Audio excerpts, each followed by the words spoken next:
갑자기 뜬금없이 앉아봐라. 뭐 엄마가 성교육해줄게, 아빠가 성교육해줄게 이런 식으로 하면 온 가족이 어색해져요. 성교육도 중요하지만 일상 대화부터 먼저 하시는 게 필요하고요.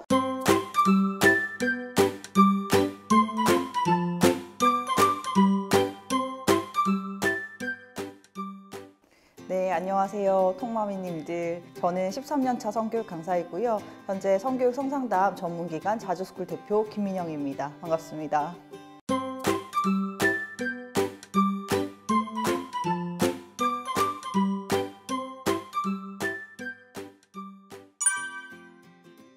가정성교육의 핵심, 결론부터 말씀드리면 바로 대화입니다. 일상에서 아이와 대화를 통해서 아이가 성에 대해서 생각하고 자기 기준을 정할 수 있도록 만드는 게 바로 가정성교육입니다. 그래서 양육자님들이 많이 알고 많이 가르쳐줘야겠다. 근데 어디서부터 어디까지 알려줘야 되지? 이런 부담감을 좀 내려놓으시고 아이와 일상 속에서 성과 관련된 주제가 나왔을 때 어떻게 하면 편하게 대화할 수 있을까를 고민하시면 가정성교육의 해답을 찾으실 수 있을 겁니다.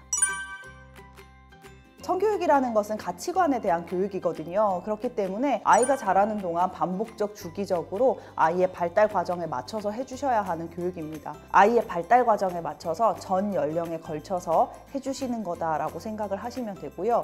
단 우리가 조금 더 관심 있게 알고 있으셔야 하는 것은 아이들의 발달 과정에 따라서 어떤 부분을 중점적으로 알려줘야 하는지 또 어떤 부분에 대한 대화를 해야 하는지를 생각하시고 조금 공부하시고 진행하시는 게 좋습니다. 예를 들면 초등학교 고학년 같은 경우는 2차 성징이 일어나잖아요. 그래서 2차 성징에 대해서 아이들이 당황하지 않도록 미리 알려주시고 언제든지 그런 변화가 있거나 고민이 있거나 도움이 필요하면 우리한테 이야기를 해줬으면 좋겠다 라고 이야기를 해주는 거죠. 유아 같은 경우에는 남녀가 다르다는 걸 알게 되고 또 아이와 어른이 많이 다르다는 걸 알게 되면서 질문이 굉장히 많아지거든요. 그래서 그런 질문을 했을 때 어떻게 우리가 당황하지 않고 대답해 줄 수 있을까? 이런 것들에 대해서 고민해 보시면은 또 유아기 성교육을 하실 수 있고 이런 식으로 각 아이의 연령에 따라서 어떤 것이 포인트다라는 것만 알고 계셔도 충분히 대처하실 수 있습니다.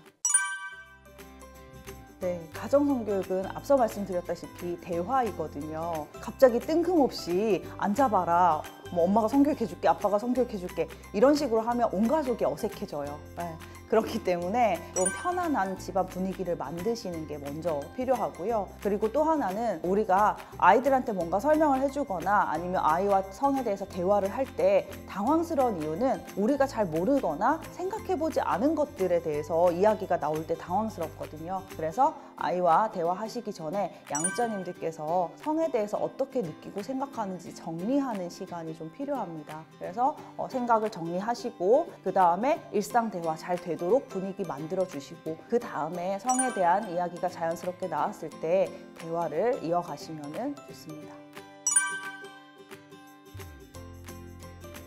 성교육도 중요하지만 일상 대화부터 먼저 하시는 게 필요하고요. 일상 대화를 하실 때는 일방적으로 양육자가 좋아하는 이야기나 하고 싶은 이야기를 하면 아이들은 더 도망을 가게 돼요. 아이와 대화를 시작하실 때는 아이가 주로 어떤 걸 좋아하는지 정말 궁금한 마음으로 해주시고 일상 대화가 되시면 서서히 성에 대한 이야기도 하실 수 있습니다. 성교육이라는 거는 전생에 걸쳐서 하는 거잖아요. 그러니까 오늘 당장 하지 않더라도 중요한 건 아이와 대화의 물꼬를 트고 아이와 신뢰를 쌓고 그러면은 성에 대한 이야기들도 얼마든지 나중에 자연스럽게 하실 수 있습니다.